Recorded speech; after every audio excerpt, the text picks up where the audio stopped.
모든 사람은 다 꿈을 가지고 있습니다. 꿈을 가지고 있다는 것은 꿈을 만드는 사람들이 되는 것이죠. 그런데 꿈이라고 다 같은 꿈은 아닙니다. 어떤 꿈은 헛된 꿈이고 어떤 꿈은 참된 꿈입니다. 그것을 누가 정합니까? 하나님의 말씀이 그렇게 정합니다. 야고보서 4장에 보면 헛된 꿈이 있고 참된 꿈이 있다는 것을 말씀하는데, 그 헛된 꿈과 참된 꿈을 구분하는 하나의 기준은 그 꿈에 하나님이 계시냐 계시지 않느냐 하는 것입니다. 하나님이 그 꿈에 계시면, 함께 하시면 그 꿈은 참된 꿈입니다. 하나님께서 계시지 않은 꿈은 헛된 꿈입니다. 왜 헛된 꿈이냐? 야고보서 4장 13절에 보면 헛된 꿈일 수밖에 없는 4가지 이유를 말씀하고 있습니다. 즉, 하나님은 계시지 않고 사람이 주도하고 또 사람이 이루어가려고 하는 그런 꿈인데, 그것을 헛되다고 말씀하는데, 첫 번째 이유는 때를 사람이 정합니다. 오늘이나 내일이나 그런 말씀이 있습니다. 사람이 때를 정하기 때문에 때를 주관하시는 하나님을 이제 배제하는 것입니다. 그리고 두 번째는 장소를 사람이 정합니다. 어느 도시에 가서 하겠다. 그리고 세 번째는 기간을 사람이 정합니다. 거기서 1년을 머물겠다. 그 다음 네 번째가, 이게 가장 큰 문제인데, 목적이 사람입니다. 내 이익을 위해서, 내 인생을 위해서, 내 뜻을 이루기 위해서 내가 이렇게 하겠다고 이제 목적이 사람이 되는 것입니다. 그래서 때, 장소, 기간, 목적, 이 4가지가 다 하나님은 거기에 전혀 이제 계시지 않고 오직 사람만, 나 자신만 거기에 중심이 되어 있기 때문에 그 계획을 헛된 것이라고, 그 꿈을 헛된 것이라고 말씀하는데, 야고보서 4장 14절에 보면 이런 표현이 있습니다. 사람의 생명은 잠깐 보이다가 없어지는 안개 같다고 했습니다. 안개는 아시다시피 얼마나 덧없는 것입니까? 진짜 언제 사라지는지도 모르게 금방 사라지죠. 그 안개 같은 사람이 만드는 꿈이기 때문에 그것은 허탄하다. 허탄이라는 것은 거짓되고 믿음지 않은 것입니다. 그렇기 때문에 내가 세웠던지 간에, 내가 세웠던지 또 어떤 유명한 사람이 세웠던지 간에 인간이 만드는 꿈은 헛된 것입니다. 그래서 그 헛된 것을 시편 127편 1절에서는 이렇게 강조하고 있습니다.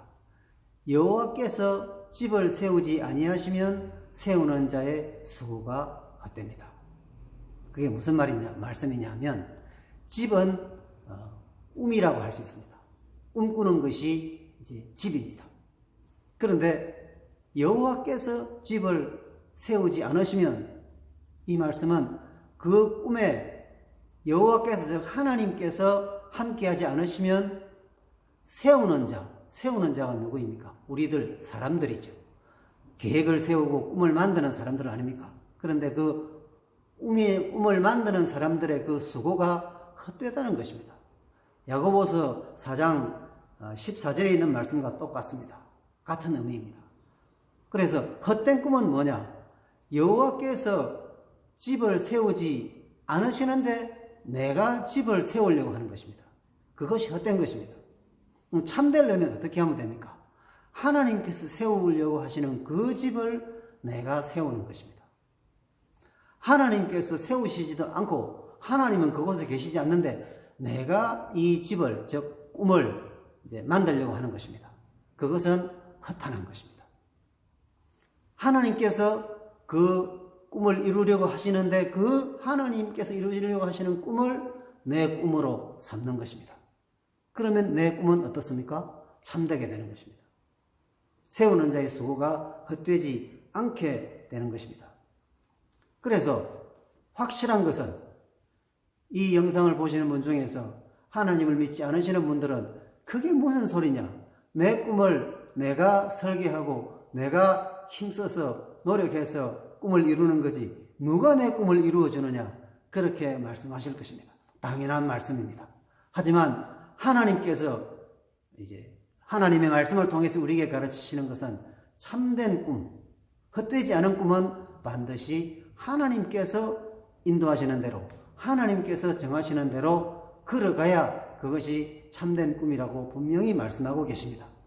그래서 이 우주 만물이 또 인류의 역사가 하나님의 그 뜻대로 이루어지고 있기 때문에 우리는 하나님께서 내 인생의 걸음에, 내 삶의 계획의 중심에 계시고 내 꿈을 이제 하나님의 꿈이 내 꿈이 되도록 그렇게 만들어가는 것이 매우 중요하다는 것을 성경이 우리에게 가르치고 있는 것입니다.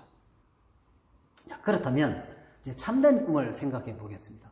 참된 꿈은 헛된 꿈의 반대겠지요. 참된 꿈은 그래서 하나님의 뜻, 주의 뜻, 하나님의 꿈이 나의 꿈이 되게 하면 내 꿈은 참된 꿈이 되는 것입니다. 어떻게 하면 그러면 하나님의 꿈이, 즉 주의 뜻이 나의 뜻이 되게 하겠습니까? 하나님의 꿈을 나의 꿈으로 받아들이기 위해서는 주의 뜻이 뭔지를 우리가 확실하게 알아야 되는데, 자, 주의 뜻을 아는 방법은 두 가지가 있습니다. 그 두 가지는 말씀과 기도입니다. 왜 말씀과 기도냐? 나는 말씀과 기도를 잘 알지만 주의 뜻이 뭔지 모르겠던데, 그렇게 말씀하시는 분도 많이 계십니다. 어쩌면 저도 그 중에 한 사람일 수도 있습니다. 자, 그렇다면 중요한 것은 뭐냐? 우리가 그것을 이제 해결을 해야 되겠죠. 주의 말씀이라는 것은 크게 두 가지로 우리가 나눌 수가 있습니다. 첫째는 이렇게 기록된 말씀입니다. 성경이죠. 우리는 성경을 읽음을 통해서 주의 뜻을, 즉 하나님의 마음을 읽고 하나님의 생각을 파악할 수 있습니다. 그런데 성경은 독서가 아닙니다. 그럼 무엇입니까? 하나님의 음성을 듣는 것입니다. 왜 그렇습니까? 하나님은 지금 살아계십니다. 살아계신 그분께서 이제 주시는 말씀이기 때문에 말씀도 살아있는 것입니다. 살아있는 하나님께서 지금 내게 들려주시는 말씀을 내가 듣는 것이 성경을 읽는 것입니다. 그래서 여러분, 성경을 독서라고 생각하지 마십시오. 성경은 살아계신 하나님의 말씀을 지금 내가 경청하는 것입니다. 그러면 그분의 생각, 그분의 마음, 그분의 품성을 내가 알 수 있는 거죠. 또 하나가 말씀이 내게 주어지는 것이 설교, 강단을 통해서 내게 주어지는 것입니다. 강단을 통해서 주어지는 말씀은 성경 그 말씀 자체보다도 좀 더 적용하기 쉽고 또 내가 받아들이기 쉽게 설명이 되는 경우가 대부분이지 않습니까? 설교를 경청하십시오. 강단의 말씀을 잘 들으시면 그 말씀이 나에게 하나님의 마음이 무엇인지 또 하나님의 뜻이 무엇인지를 아는데 매우 중요한 그런 기능을 합니다. 그래서 이 말씀은 기록된 말씀과 또 강단의 말씀이 되는 것입니다. 기도는 우리가 늘 이제 시와 때를 가리지 않고 하는 것입니다. 이 기도는 하나님과 대화하는 것입니다.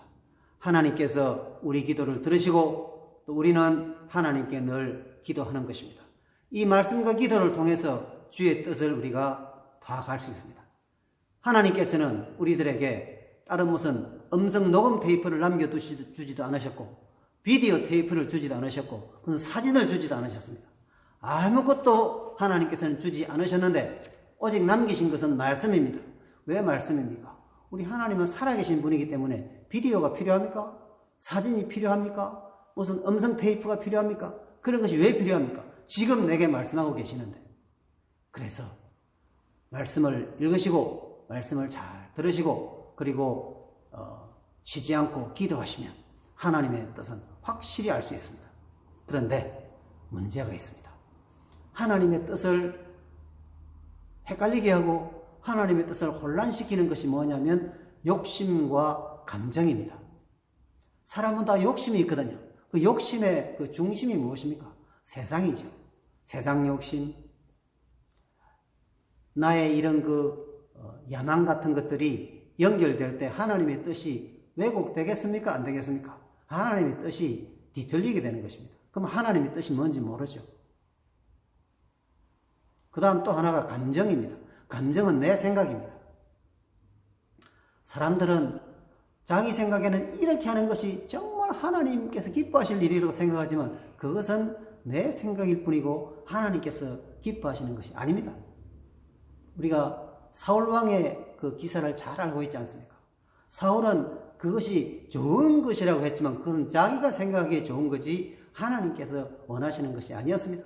하나님께서는 그야말로 죽이 되든 밥이 되든 말씀 자체를 순종하는 것이었습니다. 그러나 사울은 요령을 피웠습니다. 요령이 있는 것은 신앙에 도움되지 않습니다. 그냥 어쩌면 바보 같은 그런 우직한 신앙이 사람이 그 신앙이 옳은 신앙이죠. 말씀이 아니면 하지 않습니다. 그래서 두 가지, 이 욕심과 감정이 하나님의 뜻을 왜곡하는 어떻게 보면 주범이라는 것입니다. 그래서 이것을 매일매일 우리가 말씀과 기도로 이렇게 제거하고 또 없애고 또 부서뜨리고 이러는 것 가운데서 하나님의 뜻이 내게 선명하게 주어집니다. 희미하던 것이 선명해지고 또 흐트러졌던 것들이 이렇게 가닥을 잡아서 내게 다가오는 것입니다. 이것이 하나님의 뜻이라고 이렇게 주어지는 것입니다. 그 하나님의 뜻이 곧 하나님의 꿈이거든요. 그 하나님의 꿈이 내 꿈이 될 때 내 인생은 얼마나 복되고 얼마나 아름답겠습니까? 말씀을 정리하면 선한 것과 악한 것,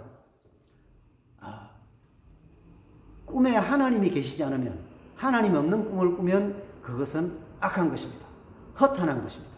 그것을 야고보서 4장 16절에서는 악한 것이라고 말씀하는데 무엇을 가졌거나 무엇을 이루었거나 간에 하나님이 그 결과물에 계시지 않으면 그 꿈에 계시지 않으면 그것은 악한 것이라는 걸 잊지 마시기 바랍니다. 그것은 꼭 불행한 것이고 실패하는 것입니다.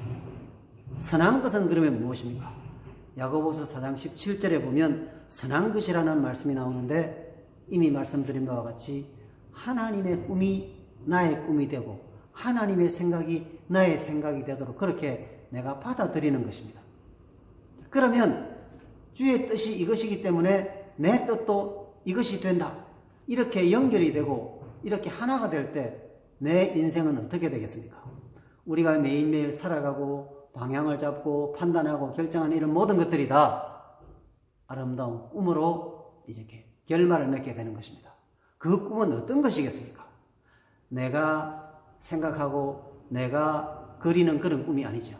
하나님께서 저와 여러분을 위해서 만들어 놓으신 이렇게 진행해 나가시는 꿈이 있으신데 그것이 우리들 각자가 만드는 것보다 좋겠습니까? 안 좋겠습니까? 그런 말 자체가 하나님 앞에 정말 죄송한 거죠. 하나님께서는 우리를 가장 아름답고 가장 귀하고 가장 값지게 되도록 우리를 위해서 꿈을 만드시지 않습니까? 집을 세우시지 않습니까? 그것을 우리가 받아들이는 거죠. 내 생각을 다 접고 내 꿈을 다 접고 그리고 하나님의 그 꿈을 내 꿈으로 만들 때 우리 인생은 작품이 되는 것입니다. 우리 인생은 정말 영광스럽게 되는 것입니다. 내 인생에서 정말 내가 원하는 것이 이것이었다는 것을 하나님 앞에서 우리가 찬송할 수 있는 그런 결과물이 주어지게 되는 것입니다. 여러분, 다 꿈을 꿉니다. 그래서 우리는 다 꿈을 가지고 있습니다. 그런데 그 꿈이 헛된 꿈일 수도 있습니다. 하나님께서 계시지 않으면 아무리 이 꿈이 우수하고 대단해 보여도 여러분, 그것은 헛된 것입니다. 성경이 말씀하는 것을 받아들이시기 바랍니다. 그러나 지금 내가 어떻게 되는지 잘 모르겠고 내 앞길이 불명확하게 보일지라도 중요한 것은 하나님의 꿈이 내 꿈이 되느냐만 생각하시면 됩니다. 그래서 하나님께서 계시는 그런 꿈을 또 그런 계획을 그런 삶을 살아가셨다면 그 결말은 확실히 복되고 아름다울 것입니다. 복된 꿈, 아름다운 꿈을 꾸시기 바랍니다.